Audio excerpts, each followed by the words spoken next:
Hello and a warm welcome to today's session. This session is for third year, fifth semester foundation course, and we have started the campus recruitment training. To begin with, we chose communication skills because that's one area a lot of people need help.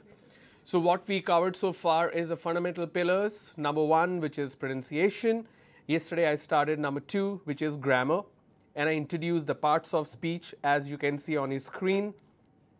Noun, pronoun, adjective, verb, adverb, preposition, interjection and conjunction. Out of these, noun is already covered and I showed you the types of noun as well. These are the types of noun, plus we also had a little bit of practice. We looked at certain questions to understand our knowledge retention and understanding. So today I am beginning with pronoun. So pronoun is a substitute for noun. A pronoun is used in place of a noun or noun phrase to avoid repetition. Examples of pronoun: that it can be in singular as well as plural form. I, you, we, they, he, she, it, me, us, them, him, her, this, those. These are some of the examples. If we look at an example sentence where a pronoun is used, Mohan is tired, he wants to sleep, but I want him to finish the assignment. So instead of using the noun which is Mohan again and again, instead of saying Mohan is tired, Mohan wants to sleep, but I want Mohan to finish the assignment, instead of using the name repeatedly, I can use a pronoun as a substitute for noun. Now please remember, a pronoun also has a singular and plural form, like a noun having a singular or plural form. Now let's look at some of the examples. Now what kind of, what context or what form of pronoun would you be using?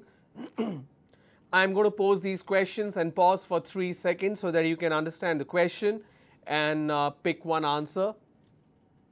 Here is the first one. Hari's mom asked Dash to clean the garage. It's not garage. Please don't say garage. G-A-R-A-G-E is not garage, it's garage. Hari's mom asked Dash to clean the garage. Hari's mom asked he or asked him? Of course, the correct answer is him. Hari's mom asked him to clean the garage.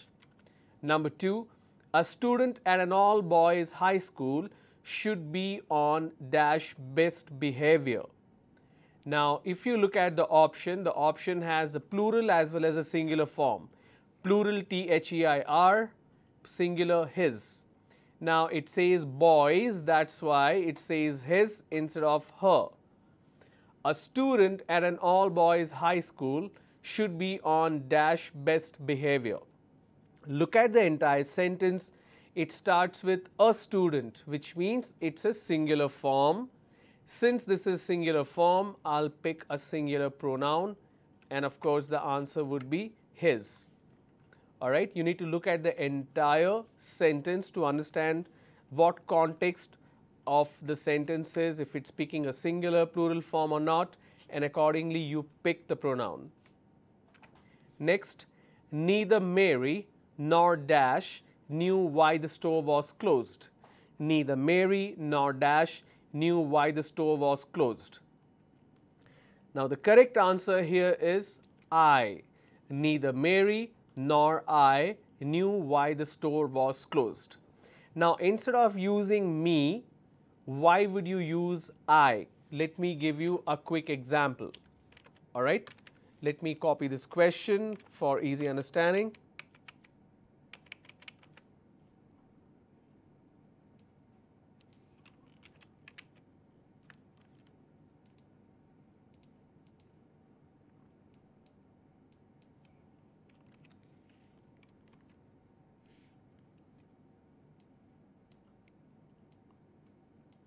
Alright, I am going to expand this for easy viewing, for more ease.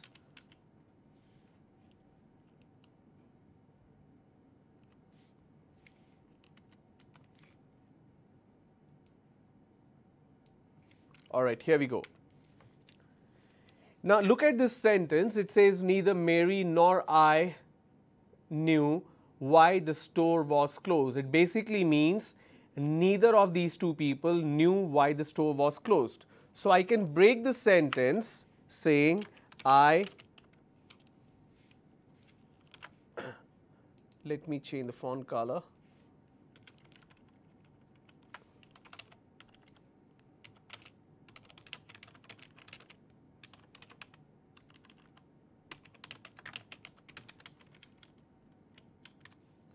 So I can write it this way: I didn't know why the store was closed, or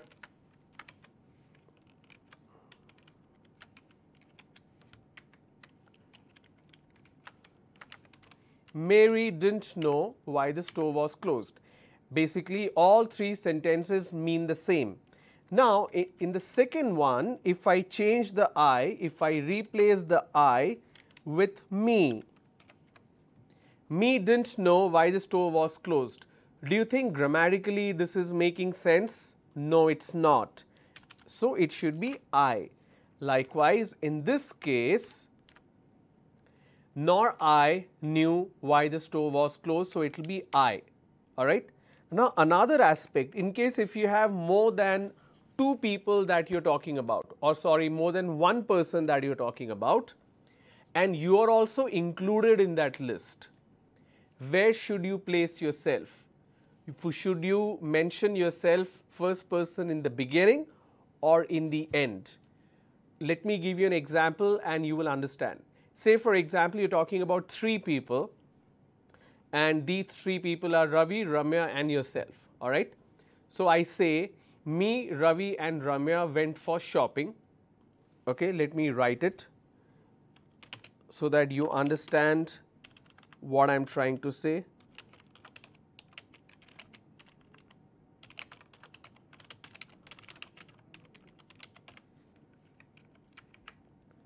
Okay. Next is Ravi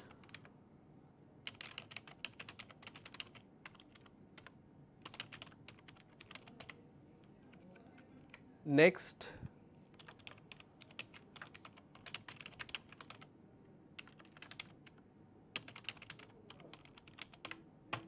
okay.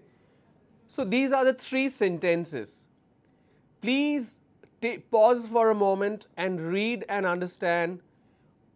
The theme of the sentence is all the same, but the placement of the first person and the second person, sorry, third person in this case, the first person and the third person, the placement is changing. Alright. Now, what do you need to do is you need to figure out which one is the correct statement here and which one is incorrect. Alright. First one, me, Ravi and Ramya went for shopping. Ravi, Ramya and me went for shopping. Ravi, Ramya and I went for shopping. Now to understand which one is a correct statement, I am going to alter this a little bit. Okay. What do I mean by this? Say for example, I'm beginning to write the whole sentence all over again.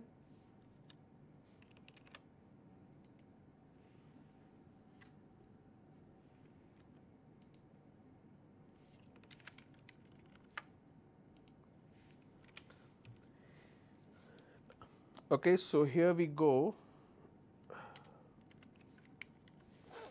So these are the first three statements. I am going to alter the same statements a little bit, all right, to help you understand which one is the correct statement. If I remove this, me went for shopping. If I remove, basically what I am doing is I am removing the third person. Me went for shopping. I went for shopping. Okay. Now I did not add the time, say the time is yesterday, okay, or last week. Since it says went for, it basically means past tense. So it's something that has already happened. That's why the word went is used. When I talk about verb, it's essential that I also talk about the tense aspect when I speak about verb, because any action that happens it has to be relative to a time. Has it already happened? Is it happening now, or is it going to happen? All right. So let's look at these sentences again. Number one, me, Ravi and Ramya went for shopping. Is that correct? Ravi, Ramya and me went for shopping. Is that correct? Ravi, Ramya and I went for shopping. Is that correct? To help you understand which one is correct, I have removed the third person from the entire, all the three sentences. I can give you a rule immediately to understand what is the correct form. But instead of giving you a rule, I am showing you the usage and the context so that you understand why you end up making mistakes and what's the correct way. So understand that I removed the third person and I left you only with first person. Now look at the bullet point sentences. Me went for shopping. Is this grammatically correct? No, it's not. Again, I removed the third person. Me went for shopping. Is it correct? No, it's not. But if I say I went for shopping, that does make sense, isn't it? So the third one does make sense. Hence, this particular sentence is the correct one grammatically. So what did we learn? In case if you have to mention yourself and another person, please place yourself, that is first person, always in the end, that is after and. Now in case if I use a second person instead of a third person, let's look at the example.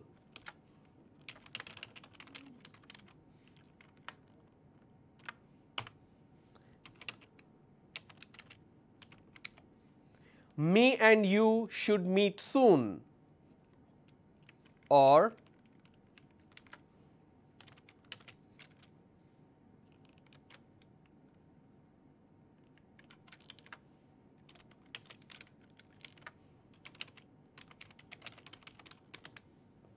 me and you will meet for lunch tomorrow. Okay.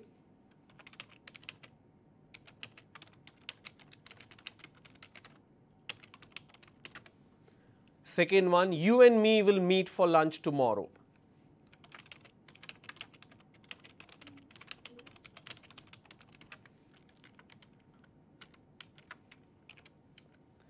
This is the third one.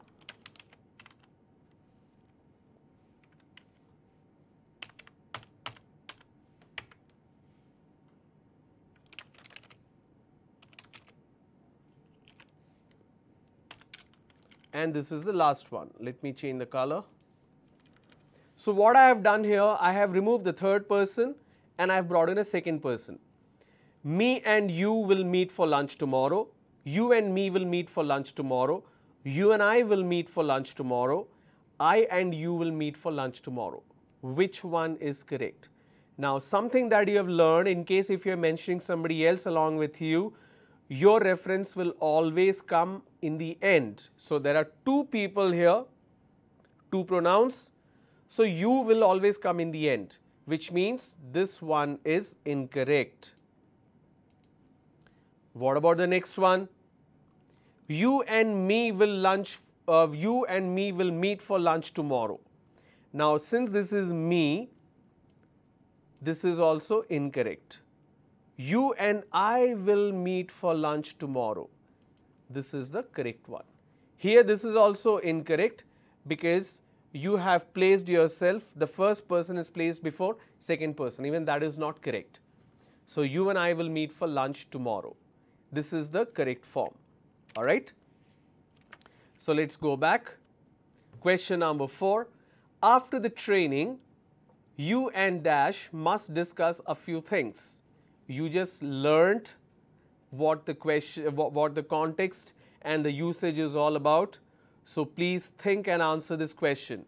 After the training, you and dash must discuss a few things.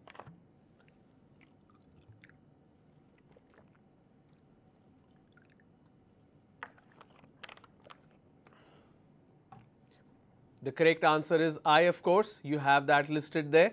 That is because you will always mention yourself in the end, and in this case it will be I. Now, let's understand what is adjective. So, we are done with noun, pronoun. Now, let's understand what's an adjective. An adjective describes, modifies or gives more information about a noun or pronoun. It basically qualifies a noun or pronoun. All right. Examples of adjective, for example, big, happy, green, young, fun, crazy, 3. Now, this 3 is a number. Okay. For example, the little girl, the little girl had a pink hat. What kind of girl? A little girl. That means little is an adjective.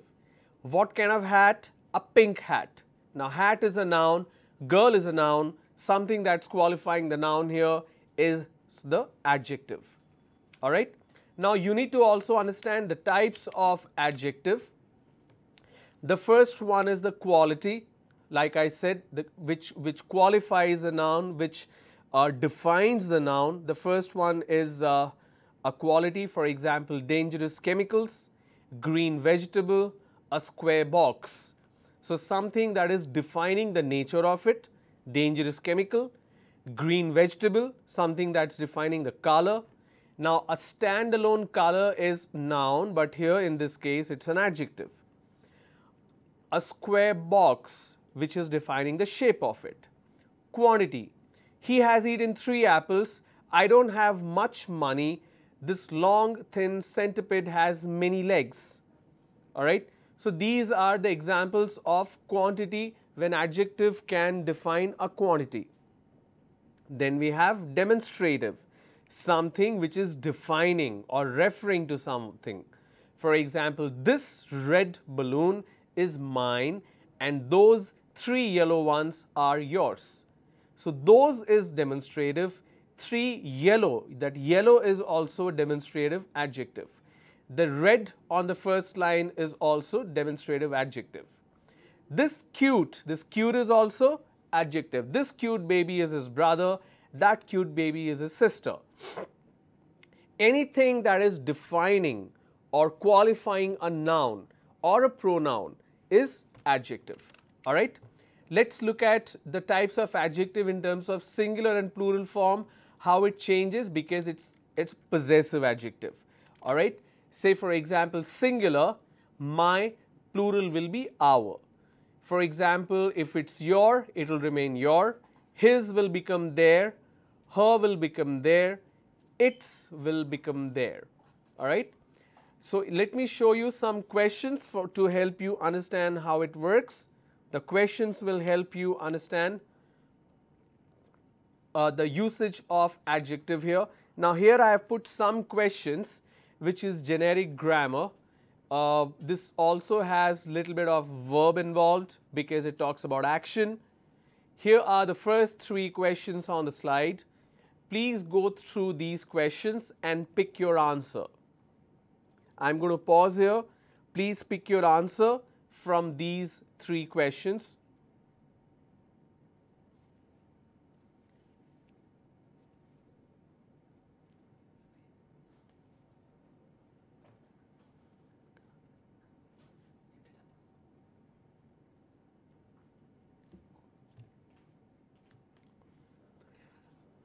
So, question number 1,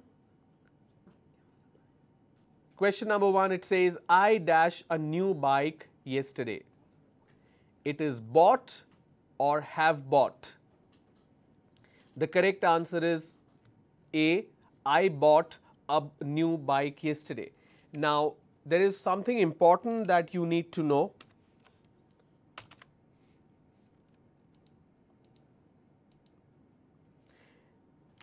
There are some confusing words.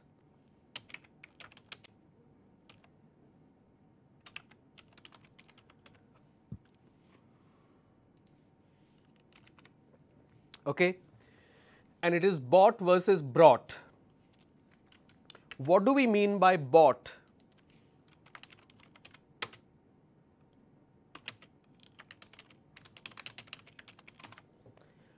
Bought is basically the past tense of buy. So, I want to buy something, that is future future tense, I am going to buy a camera today. That is present. It's going to happen today. You cannot say buyed. B-U-Y-E-D is incorrect. So you say I bought a laptop yesterday or last year. Anything that has happened in the past. So B-O-U-G-H-T is bought, which is the past tense of buy. Then what do we mean by brought? Brought is past tense of bring. If I have the word bring, brought is the past tense. I have heard a lot of people make mistakes here. For example, they say,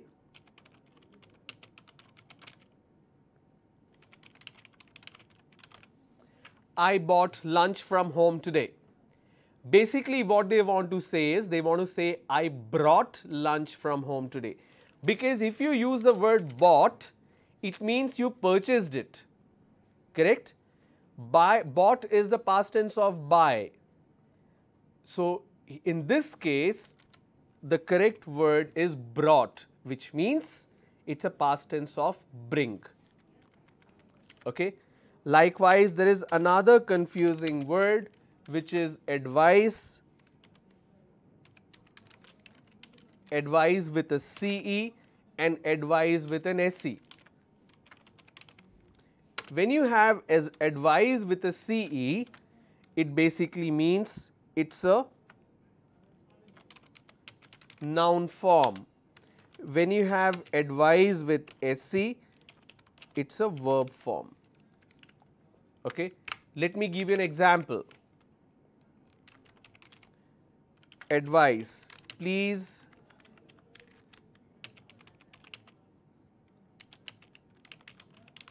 give me an advice. And if I have ADVISE, please advise me. So that's the difference. Advice CE is a verb, advise CE is a noun, advise SE is a verb. Please advise me, please tell me.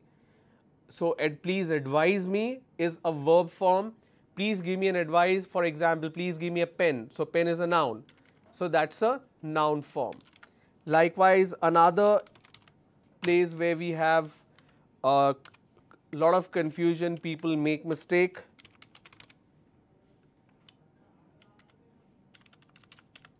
Both of these words are pronounced as confirm, but both have different meaning.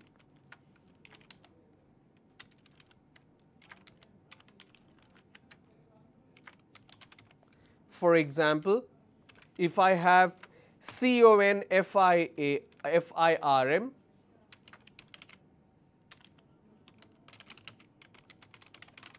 it means asking for confirmation. For example, I am asking for reservation. Is it confirmed?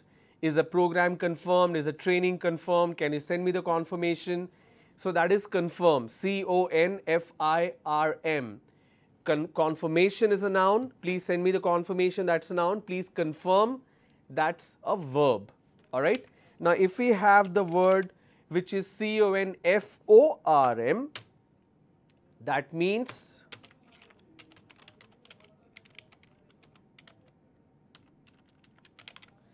ensuring compliance. For example, compliance means rules. Now, let me show you an example. Confirm.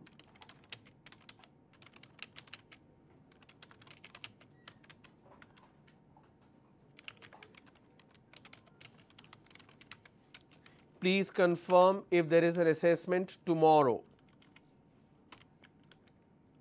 All right. Now, if I have to use an example for confirm, CONFORM,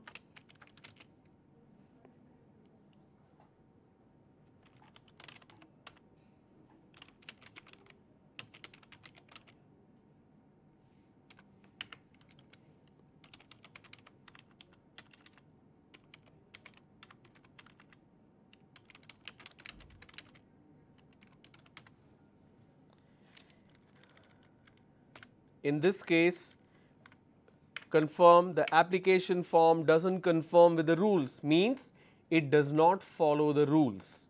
So, CONFORM is something to do with following a compliance, following a rule. Confirm, CONFIRM, is basically to ask for confirmation. That's a verb form. All right.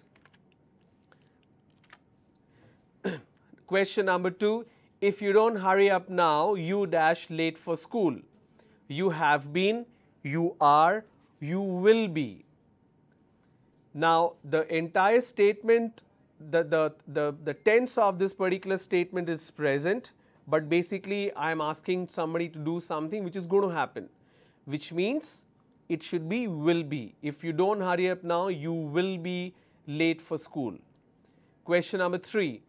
I would spend my holidays in London if I dash enough money. It says I would, that means it's a wish. I would spend my holidays in London if I had enough money. Okay. Next, 3 more questions. They dash water sports. They are not water sports. They like not water sports. They do not like water sports. What is the correct form?